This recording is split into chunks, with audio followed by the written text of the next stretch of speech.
Comment concevoir, comment adapter les futurs logements, comment se projeter dans la ville de demain? On va parler matériaux, on va parler innovation avec nos invités. Figaro Immo, c'est parti.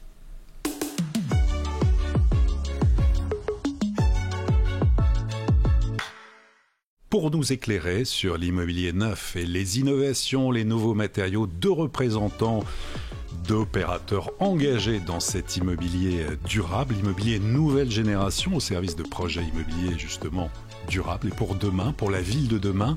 Cécile Vendangeon, bonjour. Bonjour Olivier. Vous êtes présidente de Green Eco Promotion. Et François Correa, bonjour. Bonjour Olivier. Directeur général adjoint de Care Promotion. Alors, on sort d'un salon immobilier bas carbone qui a fait beaucoup parler ces dernières semaines, justement sur cet immobilier bas carbone. C'est un immobilier qui tient compte de son environnement. Y a-t-il pour vous, en tant qu'opérateur immobilier impliqué dans la fabrique de la ville de demain, peut-être plus qu'hier, un devoir d'exemplarité? Cécile Vendangeon.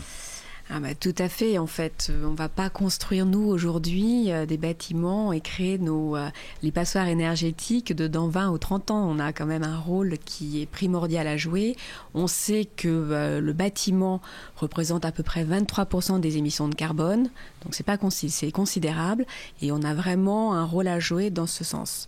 Alors, chez Green Eco Promotion, c'est une problématique qu'on a intégrée dès la création de l'entreprise. Donc il y a 10 ans déjà, on faisait des bâtiments tels qu'on nous demandera de les créer dans 10 ans. Alors ce sont des bâtiments bas carbone. Donc vous avez eu la prise de conscience il y a déjà une dizaine d'années, en tout cas sur bâtir autrement, avec justement des nouveaux matériaux, enfin des matériaux nobles on va dire, et notamment le bois. Tout à fait. Alors donc nous, on a pris cette conscience post-Grenelle et on s'est dit il faut arrêter de construire de la façon dont on voit toutes nos campagnes se faire envahir par des lotissements avec une construction de mauvaise qualité, en tout cas qui ne prend pas en compte les possibilités que l'on a déjà de faire des bâtiments qui soient plus durables et qui soient justement plus en conscience avec son environnement. Alors ça commence par déjà le chantier, parce que le chantier est source d'émissions de carbone avec tous les transports qui peuvent avoir lieu.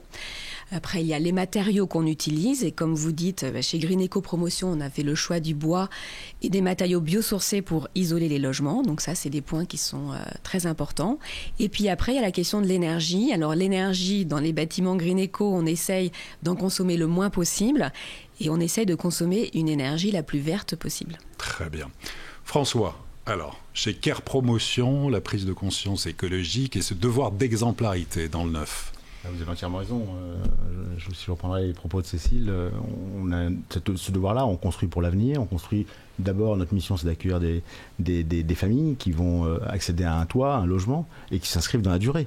Pareillement, quand on s'inscrit dans un quartier, dans une ville, notre objectif, c'est que notre bâtiment, notre logement perdure, non pas seulement dans une famille, mais plusieurs générations. L'intérêt, c'est qu'effectivement, quand on construit dès aujourd'hui, on a intégré dans notre façon de concevoir le bâtiment, de façon de le réaliser, effectivement, les usages à venir.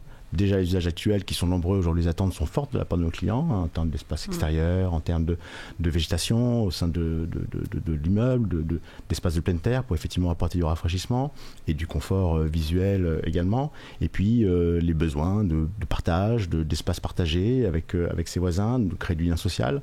Et ça, on l'a... Pardon. Non, très bien. Ça a été accéléré, notamment après post-Covid, notamment. Il y a eu une accélération sur peut-être les nouvelles façons de construire, d'imaginer des espaces partagés, de faire plus attention à la fois au volume, à la végétalisation. C'est ça, chez Care Promotion, oui. Alors chez Care, c'est vrai qu'on a souhaité rapidement, avant même la crise sanitaire du Covid, mettre en place une démarche santé, parce que finalement Care, le sens de notre nom, Care Promotion, c'est effectivement de prendre soin. Donc prendre soin, ça passe d'abord par effectivement notre impact au sein du quartier, au sein de la ville, on en a parlé, par des bâtiments qui perdurent, qui seront qualitatifs sur le long terme. C'est aussi prendre soin de nos clients, bien sûr, par toute la démarche d'accompagnement, parce que c'est effectivement l'achat du neuf, c'est quand même une démarche particulière. Et puis c'est aussi prendre soin de la santé des habitants. Et effectivement, aujourd'hui, l'ADEME nous indique que nous passons un certain nombre de temps dans notre logement, à savoir 30% de notre temps dans le logement. Et donc, ce temps-là, qui n'est pas extérieur, il faut effectivement que le logement apporte des éléments de santé auprès de nos clients. Et sans doute que ce temps-là que nous dit l'ADEME de présence dans le logement a évolué, parce qu'effectivement, avec le télétravail aujourd'hui, sans doute qu'on reste encore plus longtemps dans le logement. Alors on le verra notamment tout à l'heure, peut-être plus en détail, et puis aussi des opérations emblématiques que vous avez, que vous êtes en train de réaliser. On va voir tout d'abord avec vous, Cécile Vendangeon, avant de voir les opérations emblématiques chez Green Eco Promotion, donc cette sensibilité écologique, elle date d'il y a une dizaine d'années. Le bois avant tout, ça, vous étiez persuadé que c'était le sens de l'histoire, votre sens de l'histoire, votre chemin. Alors on était persuadés de vouloir construire des logements écologiques pour tous. Voilà, ça c'était le principe de base. Et après, on a cherché en effet la meilleure solution d'y arriver, en tout cas d'abord en Île-de-France. Et le bois s'est trouvé une solution quand même assez miraculeuse, parce que sur un mur qui est très peu épais, on arrive à avoir une performance très importante. Donc ça, c'est un point qui est crucial, surtout dans nos zones où on a des terrains qui sont très contraints. Donc ça, c'est un premier point. On construit vite, avec des bâtiments qui sont préfabriqués en usine, donc hors site, comme on appelle. Exactement. Quand vous dites vite, combien de temps alors? Ah bien écoutez, on a construit un bâtiment de 12 logements en 12 jours, par exemple. Ça, c'est le montage du bâtiment, mais ça veut dire que quand, au bout de 3 semaines, vous êtes hors d'eau, hors d'air, c'est quand même assez fabuleux. Donc ça, c'est possible de construire rapidement. Et c'est possible, tout à fait. Alors bien sûr, après, on n'a pas poussé jusqu'à faire en usine toute la partie du second œuvre, mais en tout cas, sur le gros œuvre, on peut déjà gagner beaucoup de temps. Et c'est bien souvent le gros œuvre qui va générer le plus de désagréments au voisinage. Donc ça, c'est un point en Île-de-France et je pense dans les métropoles en France assez crucial. Quelques opérations qu'on va voir en images, justement, que Green Eco Promotion mène. Alors en Île-de-France, on va voir et vous allez commenter. Alors tout d'abord celle-ci. Alors celle-ci, en fait, c'est le Chemin du Roi. Donc ça, c'est une opération pour laquelle on vient de commencer la commercialisation et on démarre les travaux à la fin de l'année. Alors cette résidence est très particulière. En fait, Où sommes-nous ? Alors nous sommes à Brunoy, en Essonne. On a remporté une consultation ville. On est dans un centre historique, donc sur une place avec de bâtiments classés. Et donc, l'idée, c'était de dire, dans un environnement très patrimonial, on construit les logements de demain. Donc, c'est un bâtiment, on ne s'en rend pas forcément compte, mais en bois, isolé en matériaux biosourcés. Et comme on est en centre-ville et que du coup on a quand même des contraintes aussi d'approvisionnement en énergie, on ne peut pas forcément mettre des unités extérieures qui seraient du bruit. Eh bien, on a décidé d'utiliser l'énergie sur place, c'est-à-dire le gaz de ville, et de la rendre propre en produisant de l'hydrogène vert et en l'injectant dans ce gaz pour le décarboner. Alors on dit que c'est une première mondiale ? C'est une première mondiale, tout à fait. Donc on va produire de l'hydrogène vert dans le bâtiment qu'on va immédiatement injecter au gaz avec de l'oxygène. Alors ça a plein de vertus que je pourrais vous détailler si vous le souhaitez, mais en tout cas la première vertu, ça va être d'économiser entre 20 et 40% de gaz. Donc ça va se ressentir directement sur la facture d'énergie des habitants. Alors sachant qu'on va s'intéresser principalement à l'eau chaude sanitaire, puisque finalement dans nos bâtiments on n'a pas besoin de chauffage ou quasiment pas. Donc c'est pas le chauffage la problématique. Donc c'est principalement l'eau chaude sanitaire. Mais pour qu'une opération avec une innovation de ce type voit le jour, il faut un accord avec les élus, le maire. J'imagine que la collectivité est impliquée parce que c'est un symbole fort. Exactement. Alors l'hydrogène est arrivé par la suite. Le symbole fort, la mairie elle l'a donné quand on a remporté la consultation, parce que justement nous on est arrivé avec un projet environnemental, un bâtiment écologique. Donc vous voyez comme la forme urbaine, on pourrait s'y tromper, ça pourrait être un bâtiment en béton. Voilà, on ne voit pas la différence entre bâtiment en bois et un bâtiment en béton. Et donc là, c'était le premier défi, et c'est là où on a commencé à travailler main dans la main avec la commune. Et quand on a commencé à mettre en valeur justement cette problématique de mix énergétique, de problème de puissance, l'hiver dernier, on nous a tous demandé de baisser notre chauffage pour pouvoir réduire les pics de consommation et pouvoir passer certaines phases problématiques. Ils se disent il faut à un moment donné réfléchir un petit peu différemment, se dire c'est vrai qu'on a fait beaucoup d'électrique, mais on n'a pas fait que. Et là se dire on a du gaz. Trouvons une solution hybride pour pouvoir faire avec ce gaz et le rendre bien propre pour l'environnement. Ça pourrait se développer encore? Il y a d'autres projets? Mais tout à fait. Ouais. En fait, là pour l'instant, donc la solution technique, on a un titre 5 donc, pour cette opération.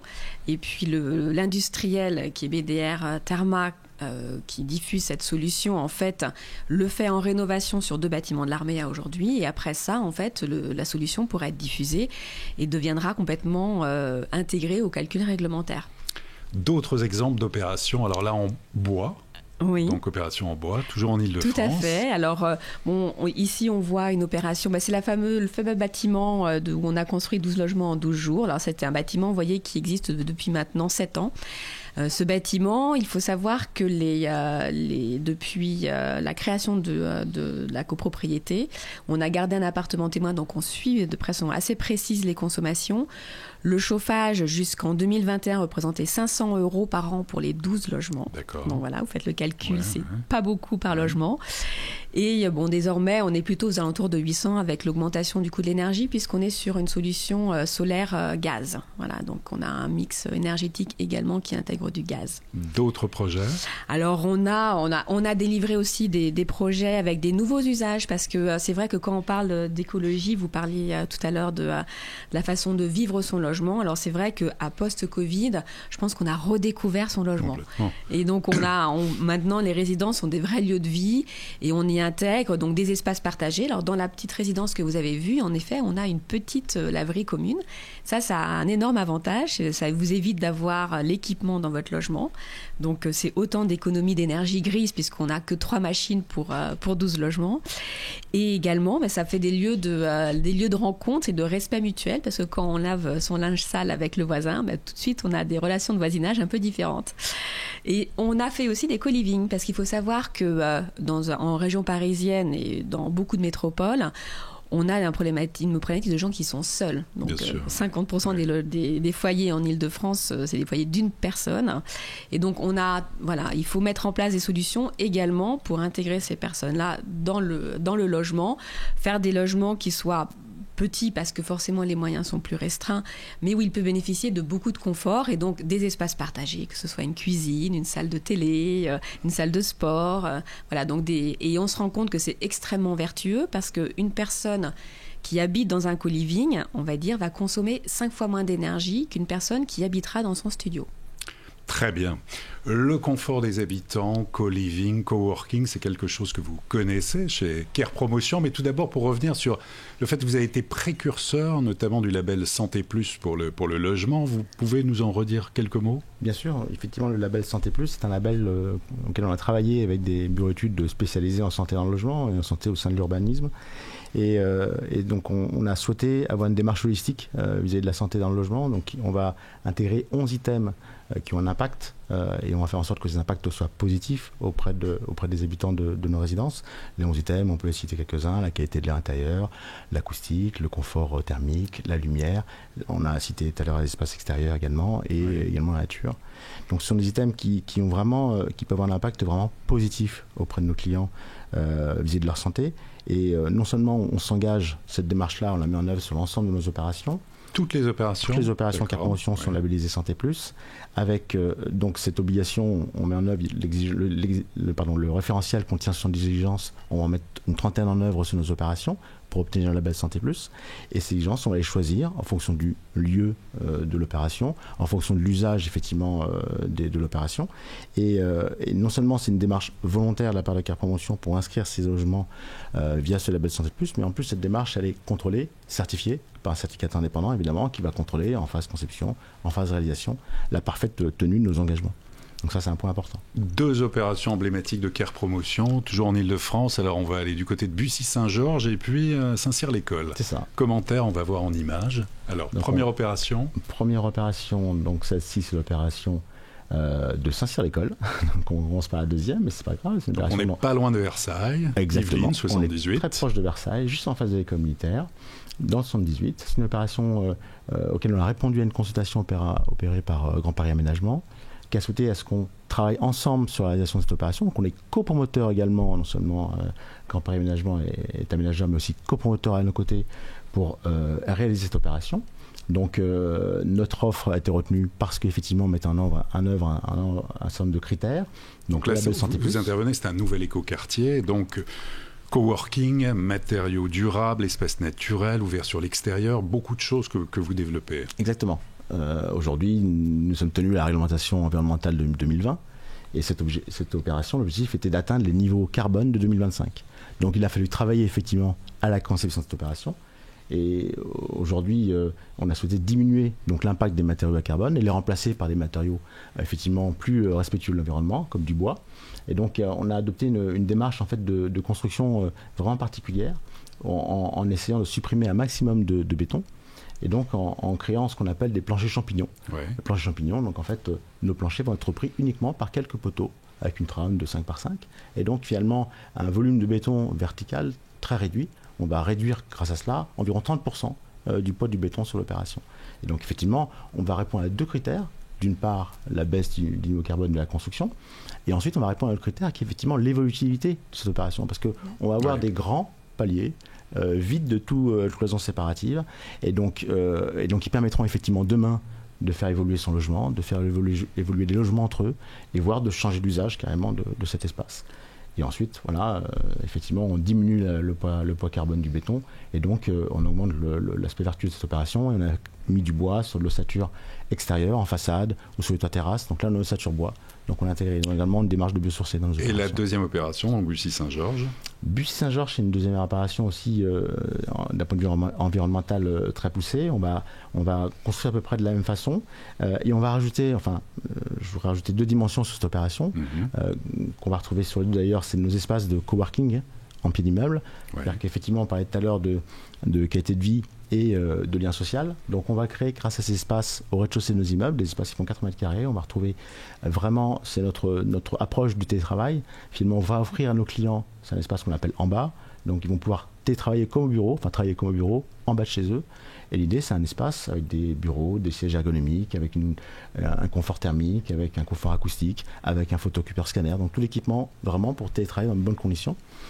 Et plutôt que travailler dans un petit coin de son logement, c'est plus confortable et en plus on crée du lien avec ses voisins.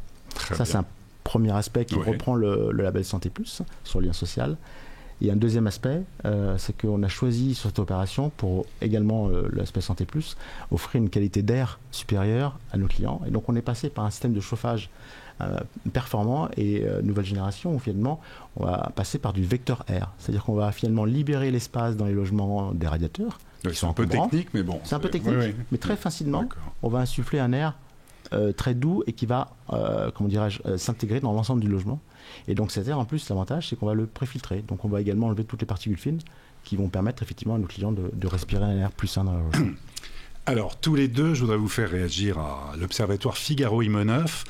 Dans le neuf, si l'efficacité énergétique est citée en premier devant l'absence de travaux, l'un des leviers dans la prise de décision pour acheter un logement neuf, c'est la présence de garanties, de labels, l'assurance d'être aux dernières normes environnementales. Les Français se disent de plus en plus sensibles, attentifs aux certifications, aux labels. Et quand on sait qu'on parle beaucoup dans l'ancien de décote rouge avec les logements classés F et G, dans le neuf, on est plutôt logiquement sur du A, B et C. Pour vous, c'est important et est-ce que c'est suffisamment martelé que justement dans le neuf, les labels ? Alors, je ne sais pas si c'est exactement tous les labels du neuf qui sont cités dans cette étude, mais je pense qu'en effet, les gens maintenant sont extrêmement regardants sur l'étiquette énergétique. Il y a un besoin de transparence. Exactement, parce qu'on sait très bien en plus que c'est pas forcément... Et dans le neuf, on se doit d'être exemplaire. Donc cette étiquette énergétique, désormais, comprend l'énergie et le carbone. Donc ça, c'est quand même assez formidable parce que on sait que c'est deux choses qui se rejoignent, mais pas que. Donc c'est un point important. Et donc je pense que maintenant, en effet, les gens sont très regardants par rapport à cette étiquette de consommation. Après, sur les autres labels, je pense qu'il y a aussi beaucoup de bon sens. Que tout ce que vous citiez sur le label Santé Plus devrait être au cœur de la conception des logements. Donc vous êtes pour plus de logements, plus de transparence ou il y a un bémol? Moi, je suis pour le fait d'intégrer les bonnes pratiques de la construction dès la conception des logements sans forcément avoir besoin d'aller chercher un label, et que finalement on a une réglementation qui existe, qui est la RE 2020, qui a des seuils différents, donc qui montre on va dire la trajectoire à suivre. Et bien finalement, en fait, cette réglementation, elle devrait intégrer aussi toutes les exigences dont vous avez parlé et qui permettraient de rassembler tout ça dans un environnement réglementaire. François, sur la RE 2020 et justement où ces labels? Alors effectivement, en tout cas, ce qu'on constate véritablement dans nos bulles de vente, dans l'attente de nos clients, c'est qu'effectivement, ils sont très instruits, et vous faites bien votre travail, c'est-à-dire que nos clients comprennent très bien ce qui est de la réglementation, ils veulent véritablement, la première question qu'ils posent, c'est est-ce qu'il y a bien la dernière réglementation en vigueur qui s'applique sur cette opération. Donc à la fois ils sont très attentifs par rapport à ça, et à la fois eux-mêmes, ils savent très bien que c'est une démarche bas carbone. Vous parliez de l'étiquette énergétique, c'est vrai, l'énergie c'est hyper important, c'est effectivement les consommations à la fin du mois, mais aussi l'impact bas carbone, ils en sont conscients aujourd'hui. Donc c'est plus nébuleux, ils en sont parfaitement conscients. Et eux-mêmes voudraient s'inscrire dans une démarche, ils veulent baisser leur impact carbone eux-mêmes, et donc forcément acquérir un logement qui intègre ces nouvelles réglementations. Mais alors justement, tous les deux, vous le voyez, entre la sensibilité écologique, le sens de l'histoire et puis la réalité économique, avec toutes les difficultés qu'il peut y avoir, à la fois quand on produit le logement ou quand on veut en acheter, on peut se dire le neuf, c'est très bien, mais c'est peut-être encore un peu cher. Comment on peut produire à la fois des logements durables et abordables? Cécile. Alors c'est la problématique du moment là. C'était pas la problématique d'il y a un an, mais en tout cas c'est devenu la problématique du moment, parce qu'on a une équation entre le foncier, le coût de construction et puis le budget des acquéreurs. Donc on a bien vu qu'avec l'augmentation des taux d'intérêt, en fait, l'enveloppe s'est restreinte. Et malheureusement, les coûts de construction et les coûts de foncier restent bien là. Donc il va falloir trouver des solutions. Quelles sont vos pistes alors, les solutions? Les solutions, je pense que nous, on les a pas toutes, parce que il faut bien sûr pouvoir justement accompagner les acquéreurs, les investisseurs, parce qu'on a quand même besoin aussi d'avoir des investisseurs privés, pas que des institutionnels. Mais le Pinel va s'arrêter alors. Oui, je pense que c'est dommage, parce que ça fait partie du panorama, et les gens aussi ont besoin d'investir, de placer leur argent. Le placement dans la pierre, entre guillemets, reste quand même un placement qui est très sollicité par les Français. Donc je pense que c'est important de pouvoir conserver des avantages pour encourager l'achat du neuf, parce que rénover les logements, on sait que ça coûte beaucoup d'argent et que le résultat ne sera jamais aussi performant qu'un logement neuf. Oui. Même si on sait que 70% d'une ville est constituée de logements et 80% des logements de 2050 existent déjà, donc il y a ce besoin avant tout en tout cas de rénover, mais aussi de produire du logement neuf, abordable et durable. François? Abordable. Alors moi je pense que la démarche de Green Eco et de Care Promotion, elle va dans le bon sens, puisqu'on est avant-gardiste. Et effectivement, ce qu'on constate à chaque nouvelle réglementation, c'est qu'il y a un pic, c'est-à-dire qu'à un moment donné, il faut que l'ensemble de l'écosystème s'approprie cette réglementation. Et donc forcément, les industriels ne sont pas prêts, les entreprises ne sont pas prêtes, les installateurs ne sont pas prêts. Et donc, ça impacte les coûts de construction tout de suite. Et l'avantage de ces paliers de la RE 2020, c'est finalement, on va se projeter et anticiper. Et c'est le travail qu'on fait en ce moment, c'est d'anticiper et de mettre en œuvre déjà aujourd'hui des bâtiments vertueux qui seront, comme vous le dites, en 2050 présents, et qui devront déjà intégrer ces dimensions-là. Et donc on apprend, et donc nos coûts, forcément, en étant une longueur d'avance, ils vont s'amortir quelque peu. Alors, ils resteront élevés parce que la technologie a un prix, mais en tout cas, ils vont s'amortir progressivement. Et effectivement, dans le triptyque, il y a effectivement le foncier. Là aussi, il y a un travail sur la baisse du foncier qui reste à venir. Et alors justement, sur les freins que vous rencontrez, est-ce que les maires, les permis de construire, comment ça se passe? Est-ce que vous êtes freiné ou ça va? Alors, pour l'instant, pour nous, on n'a pas trop cette problématique-là, parce qu'on travaille beaucoup avec des aménageurs ou des consultations, donc où quelque part on vient chercher les solutions vertueuses qu'on met en œuvre. Donc, on n'a pas trop cette problématique-là.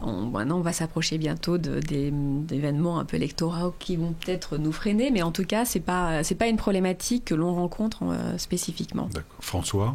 Alors, voilà, nous, on se développe sur les deux réseaux, à savoir effectivement les consultations, donc comme on l'a dit, Cécile, on n'a pas de difficulté parce que c'est une volonté de la ville déjà inscrite dès le départ. Et puis après, on regarde des opérations dans le diffus. Et donc là, effectivement, on est impacté par cette problématique-là. Et aujourd'hui, c'est assez paradoxal puisque finalement, on a une loi qui est le PLUi, et en fait qui est établie et appliqué par la même personne. Qui est conçu et appliqué par la même personne. C'est assez paradoxal. Aujourd'hui, on sépare effectivement les pouvoirs. Ben là, finalement, c'est une seule et même personne. Donc, on est face à cette difficulté-là où on est tout le temps en train de négocier pour valider les dispositions du permis de construire en termes de surface d'emprise, en termes de hauteur, etc. Alors qu'elles sont prévues et réfléchies sur le long terme dans le cadre des PLU. Donc, c'est une vraie difficulté aujourd'hui. Et alors, justement, en conclusion, quels sont pour vous les grands défis du neuf dans les années à venir ? François ? Et après, je pense que sur le gaz à effet de serre, la cible qui est donnée par la RE20 est déjà hyper ambitieuse. Et je pense qu'il y a deux autres défis, un défi environnemental et un défi social. Le défi environnemental qu'on touche du doigt à présent, c'est le problématique de la rareté de l'eau. Donc on est déjà en train de réfléchir à cette dimension de nos opérations, mais c'est pas simple. Mais en tout cas, il faut y travailler. Je pense que c'est vraiment un sujet important. Et le deuxième défi, c'est un défi social. Effectivement, je disais, le vieillissement de la population, la baisse de natalité, voire la dénatalité dans certains pays. Donc ça, c'est une problématique qu'on va découvrir dans les années à venir pour effectivement avoir des logements qui répondent aux attentes différentes. Et puis aussi un changement de consommation, où finalement aujourd'hui le bien, la possession, la propriété, c'est plus le modèle. Et donc, comment demain on va pouvoir continuer à offrir des logements et faire notre métier de promoteur. Cécile, en conclusion, les grands défis du neuf, alors pour vous, qu'est-ce que vous voyez ? Je suis absolument tout à fait d'accord. Donc, le logement évolutif, c'est un impératif. Les usages sont très importants. On parle de la taille des logements qui, soi-disant, rétrécit, mais il faut savoir qu'en fait, par personne, eh bien, la taille des logements a considérablement augmenté. Donc ça, c'est un défi et c'est justement une perspective qu'il ne faut pas perdre de vue. Donc il faut rester, je pense, faire confiance au métier du promoteur et à sa connaissance du marché pour justement essayer de s'adapter au mieux à ces évolutions de société. Merci à tous les deux. Cécile Vendangeon, merci beaucoup. Merci Olivier. François Correa, merci également. Merci. Et à très bientôt pour une prochaine émission de Figaro Immo.